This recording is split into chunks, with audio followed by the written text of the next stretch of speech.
દીકરા તને હવે નથી લાગતું કે તારે હવે લગ્ન ની હા પાડી દેવી જોઈએ? હવે પપ્પા તમને મારે કેટલીક વાર લગ્ન હાટું ના પાડવી? પણ દીકરા હવે જોતો ખરી તારા મમ્મી થી કામ નથી થતું એટલે જ તમારી પાસે નો બેહો એકલા. અરે પણ બે તો ખરી. હાલો આજે મને પપ્પા ને એક છોકરીની બાયોડેટા બતાડતા હતા ને કહેતા હતા કે જો તું લગ્ન કર લે, પણ મેં તો ચોખ્ખી ના પાડી દીધી. મારે લગ્ન તો કરવા, મેં કીધું મને ગમે એ છોકરી હારે લગ્ન કર. તું તારી ઘરે કહી દેજો કે મને ગમશે ને એ છોકરા લગ્ન કરે, એટલે તું ના પાડી દેજો. તને કોઈ છોકરો દેખાડે ને તો હા એ હા હારું હાલ દીકુ આઈ લવ યુ રાખવું.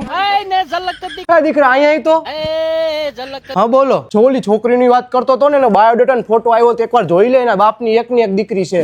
હવે મેં તમને કેટલી વાર કીધું કે મારે લગ્ન નથી કરવા તોય તમે મારી વાંટ પડી ગયા. વાલ્યો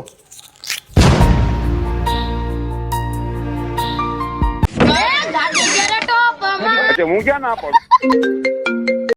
હાલો ભાઈ, તને જે છોકરી ગમતી હતી ને બીજા છોકરા ભાગીને લગ્ન કરી લીધા.